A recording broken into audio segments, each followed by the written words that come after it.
Morning, everyone. Thank you so much for joining us. I'm Katie Steiner, and it has been such a cold weekend, but luckily we have the chief meteorologist, Carl Arredondo, in the Weather Center. And Carl, how cold is it out there this morning? It is frigid. Yeah, we've got freezing temperature. Carl, that sunshine will help so much. Well, after brightening the days of countless kids and adults alike, the massive winter storm is now slamming the East Coast. It's causing a lot of problems in cities like Atlanta, where they just aren't used to snow. Laura Podesta has more from New York. I just love snow, but it is causing a whole lot of problems. That blast of winter left more than 13,000 people in the North Shore that are still in the dark and the cold.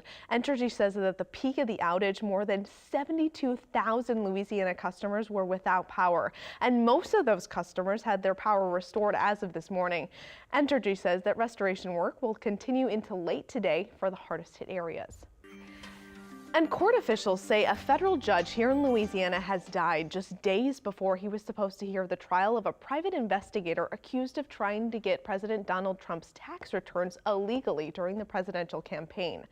Federal senior judge James J. Brady died yesterday evening at a Baton Rouge hospital after a quick illness. Judge Brady was 73 years old. Brady was confirmed as a federal judge by the Senate back in 2000 after he was nominated for the position by President Bill Clinton. President Trump will have to nominate someone to fill that vacant seat.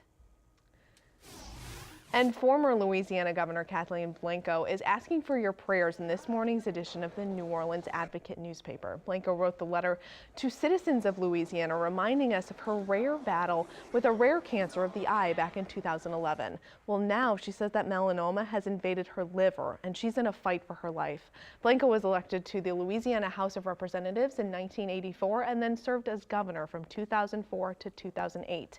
If you want to read the entire letter, head to our news partner website at theadvocate.com/news_Orleans. And federal appeals court judges will hear arguments in February on a Louisiana law trying to set the minimum age of 21 for exotic dancers. Now, the issue is before the 5th U.S. Circuit Court of Appeals in New Orleans is whether a federal district judge was correct to block enforcement of the 2016 law. Supporters of the age limit say that exotic dancers often are caught up in drugs and prostitution. Meanwhile, critics of the law argue that exotic entertainment industry is already subject to incredibly strict regulations. Still ahead, it's a trick shot that only a globetrotter would attempt and then actually make. It's from the top of a building to a hoop 150 feet down below. There are people cheering nothing but net or airball. This story may turn some heads. This next one, if you've ever lost your car in a parking lot, I know I have, a trick to turn your head into an antenna to your key to find your ride. Driving Smart is coming up in just a bit. Keep it here. Welcome back. The Harlem Globetrotters celebrated the World Trick Shot Day with a basketball shot from the roof of a building. Check this out. We're gonna be shooting a trick shot from that bus.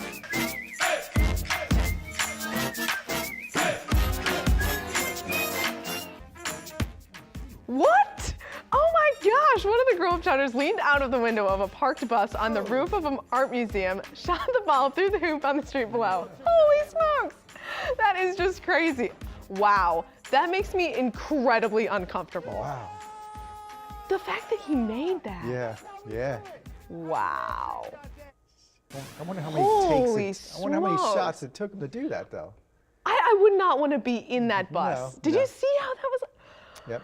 Oh my goodness. That's that great. gives me like Yep. a heart attack just looking at that. I remember seeing them as a kid in San Antonio. I saw them play, and of course they won. They always win. Yes. So Ugh. they're a lot of fun. No thanks. That was in St. Louis. What's that? That shot? the bus Okay. thing. Wow. I don't. Would you do that? No, maybe Yeah. maybe next time he should try from the top of the arc in St. Louis. The arch. Ooh, that's a great idea. I really like that Yeah, idea. yeah. I think you should do that next. No, not me. I don't like heights. I'm a I land know. lover. I'm the same. I'm a same land way. lover. I can't. You know that Kristen Pierce, she rappelled down. Yeah, I told her I would No, never have thanks. done that. No. And she's jumped out of a plane before. That's something else I wouldn't do.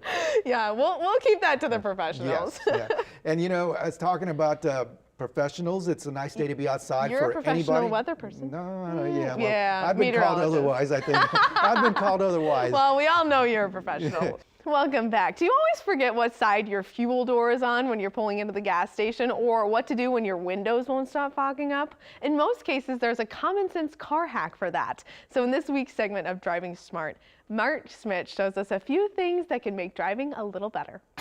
I cannot even tell you how many times I've looked at that arrow and made sure that I was going on the right side, whether I'm in my own car or somebody else's.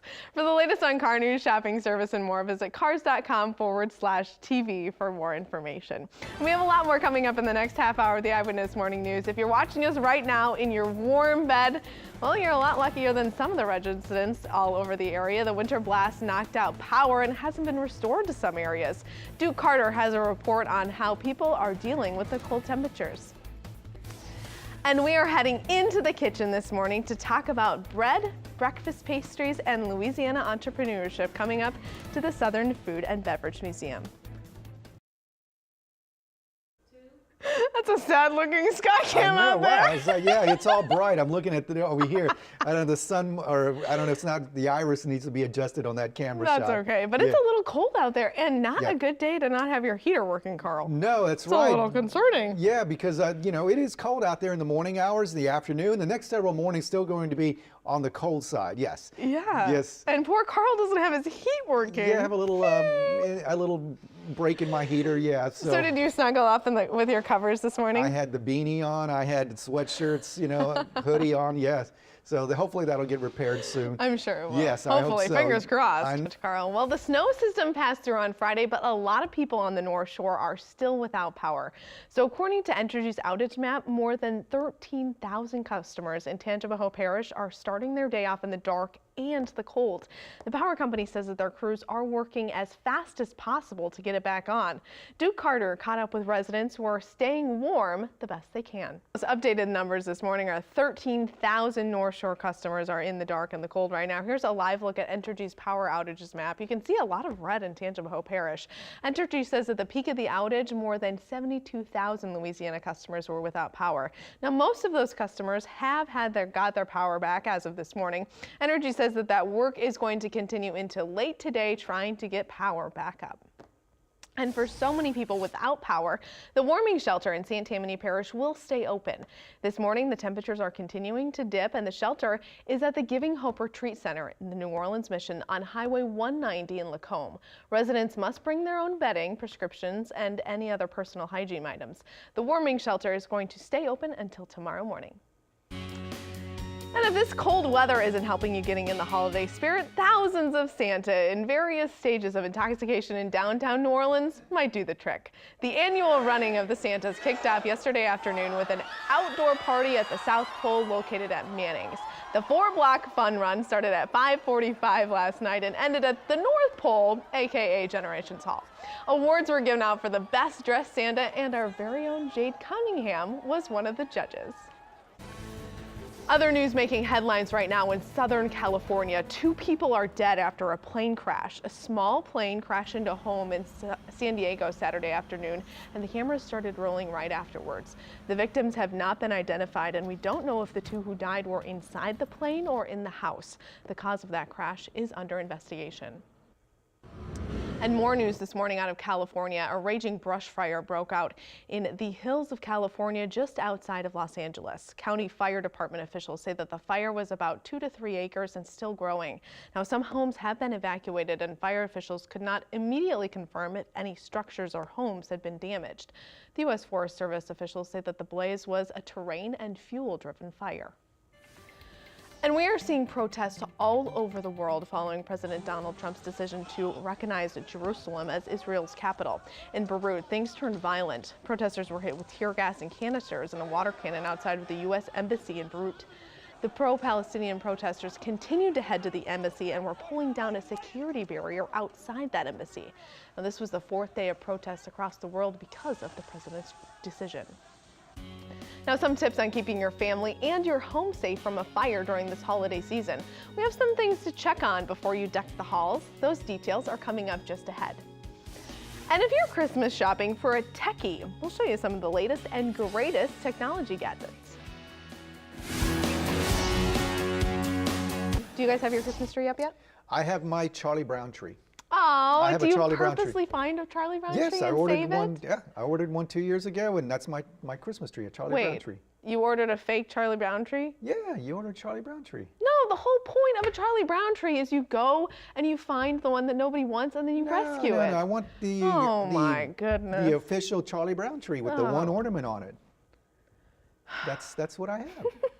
I love Charlie Well, you Brown. know, it's better than me. I don't have a tree. Okay, well, see, you got to get busy there. I know. I feel like a Okay. complete hypocrite See? here making Don't- fun of you yeah, for don't your throw tree when stones I yet. don't even have Don't one. throw stones, Katie I Steiner. know. I'll keep my stones over here. Okay. All right, let's tell you what's going on outside. Carl, have you Wow. gotten all of your Christmas gifts yet? Luckily, all my gifts are either cash or gift cards. So Oh, you're no that's fun. it. That's it.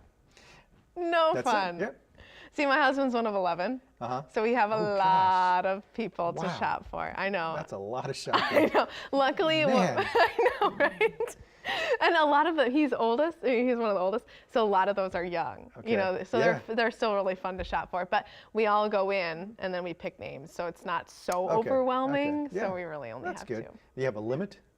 Yeah, well, it's supposed to be the age of the youngest kid, which is 9. Oh. But So people don't really so abide by that. The 12-year-old gets a higher. No. Oh, everybody oh, goes okay, with the same- youngest okay, kid. okay, I But didn't- how do you get somebody a gift that they actually like that's $9? Right. I don't know. The struggle is real. Yes. But tell us about the struggle this morning with the cold weather. Well, it is cold, but as you look outside, temperatures this week are going to be pretty much on the mild side. So a lot of this cold air will be gone after today, upper 50s for highs. But look at that, 60s on your 7-day forecast. And even by Saturday, a heat wave coming. Temperatures are going to get into the low 70s. A weak front coming through Tuesday with no rain. Another slight chance of rain on Friday. Next weekend looks wonderful. Yes, it does. Well, thank you so much for joining us. We have the wonderful Carl Arredondo, but Chris and I will be back next week as well.